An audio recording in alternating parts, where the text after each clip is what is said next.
gitu ya. Kemudian ini sheet otomatis, ini juga otomatis gitu ya.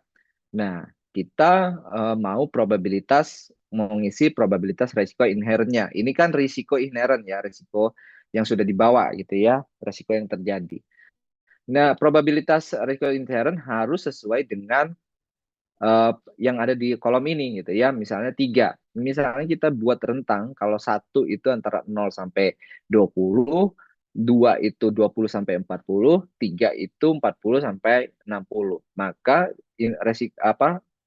probabilitas persentasenya kita isi misalnya ini 50%. Nah, kemudian ini nanti teman-teman tinggal kalikan antara, oh sorry, ini harus diisi rupiahnya. Kira-kira kalau misalnya tadi gagal jualan, gagal nggak mencapai target, kira-kira dampak dampak keuangannya berapa sih? Misalnya kita tulis di sini 100 juta lah ya. Nah, ini kita tulis sorry kurang. Nah, ini bisa misalnya. Lagi-lagi eh, resiko itu apa namanya? Kita bisa mengira-ngira yang akan terjadi gitu ya. Jadi nggak harus resikonya sudah terjadi baru kita tulis masuk di input di sini gitu ya. Jadi kita bisa mengira-ngira resiko ke depan tuh apa yang terjadi sehingga kita bisa ngambil keputusan gitu ya. Kita treatment duluan resikonya gitu ya. Sehingga kita pakai asumsi-asumsi terus. Kira-kira berapa nih ruginya? Kira-kira berapa persentasenya? Kira-kira berapa sih probabilitasnya? Kira-kira berapa besar dampaknya gitu ya.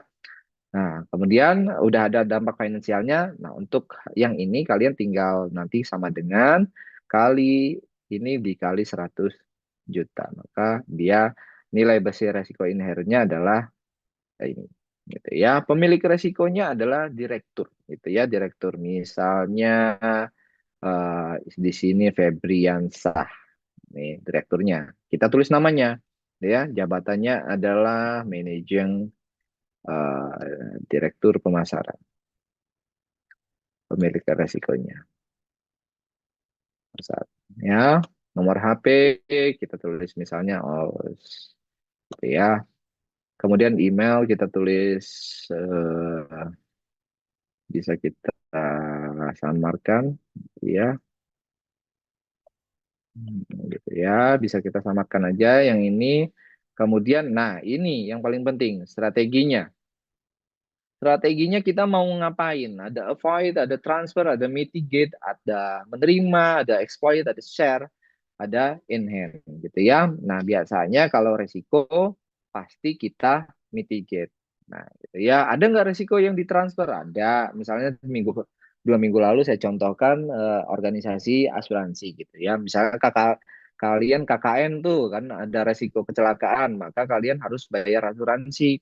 Kenapa? Unila nggak bisa nih bayarnya karena nggak ada anggaran kecelakaan. Sehingga kalian wajib asuransi misalnya ini ya wajib asuransi.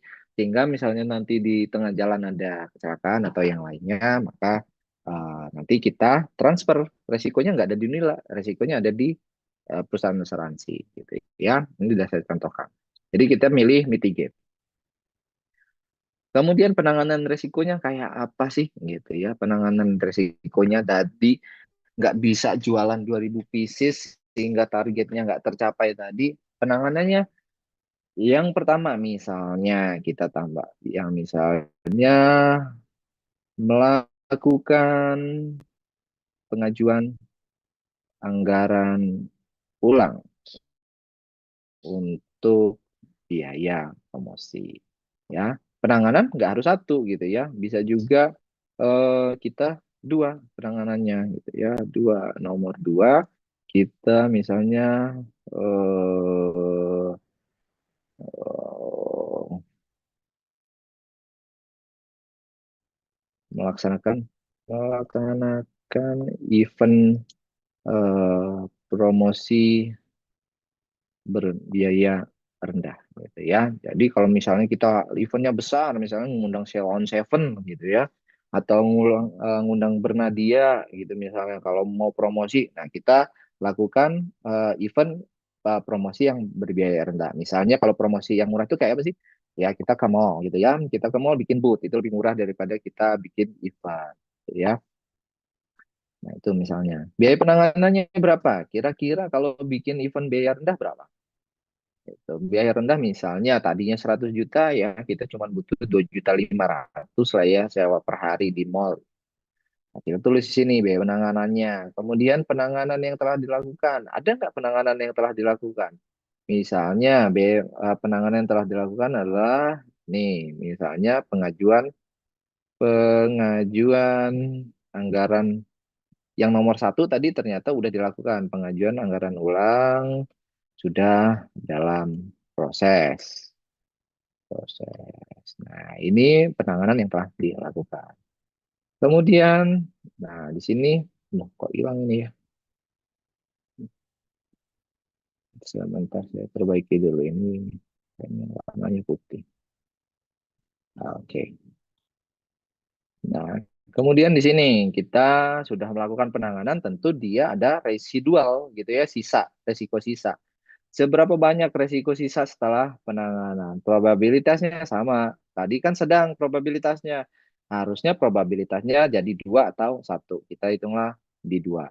Kemudian dampaknya tadi kan lima gitu ya. Kita isi lima. Maka setelah penanganan ini kita kira-kira nanti kita akan di dua juga. Sehingga skor resikonya ada di medium. Tadi kan high risk, ekstrim bahkan ya, ekstrim risk. Sekarang kita melakukan penanganan. Setelah melakukan penanganan itu kita ada di medium risk gitu ya.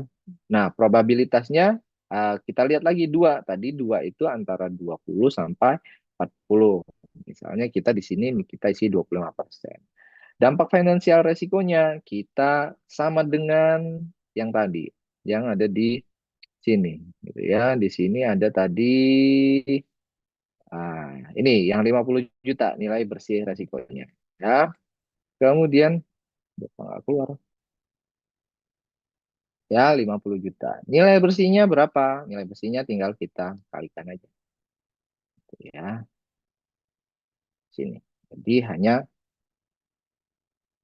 12 juta. Tadinya 50 juta. Kalau resikonya nggak ditanganin, sekarang hanya tinggal 12,5 juta karena sudah ada penanganan.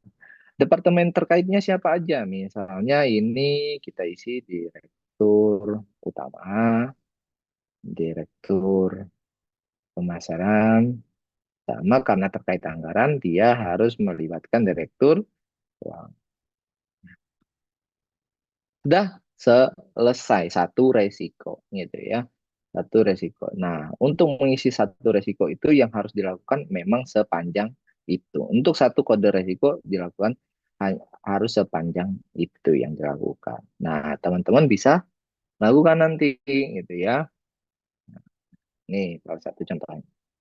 Nah, teman-teman, saya harap hari ini teman-teman bisa ngisi itu tiga risiko risk inputnya. Ya, nanti si Excel ini akan saya kirim ke ketua kelas. Nanti teman-teman bisa ngisi gitu ya. Tujuan saya utamanya hari ini hanya untuk melakukan experience teman-teman mikir resiko itu apa sih gitu ya. Penanganannya kayak apa sih? Nah, jadi nanti kalau teman-teman menjadi risk officer, teman-teman sudah bisa ngisi, punya experience gitu ya. Daripada teori-teori terus, nggak praktek.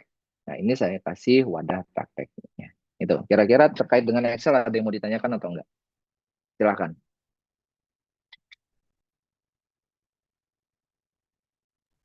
Izin bertanya, Bapak.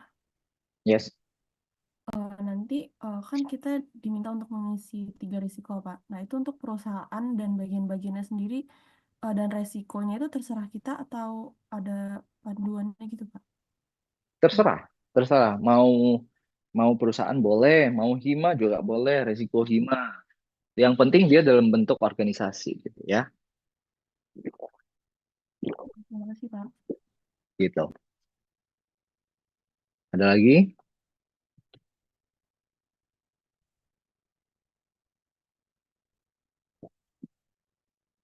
Nggak ada? Kita praktek ya. Belajar mandiri. Silakan nanti saya kirim ke ketua kelas. Kalau nggak ada yang mau tanya. Maaf, Pak. Yes, silakan. Febriansa. Izin, Pak. Mm-mm. Terkait tadi untuk risiko-risiko yang diminta untuk dikerjakan itu ada minimal untuk pengerjaannya nggak Pak? Berapa risiko gitu? 3 resiko. 3 aja ya Pak. 3 resiko. Ya, baik Pak. Jadi hanya isi sampai nomor 3 ini aja gitu ya nanti ya. Nah, nanti ini saya kirim untuk jadi contoh.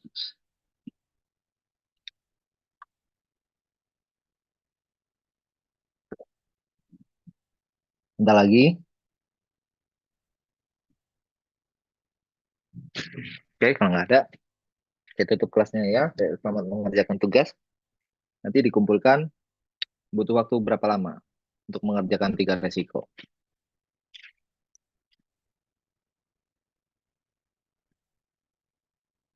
Oke, hari ini juga dikumpulkan kalau gitu. Oke, dikumpulkan lewat drive, nanti ketua kelas minta tolong siapkan drive-nya.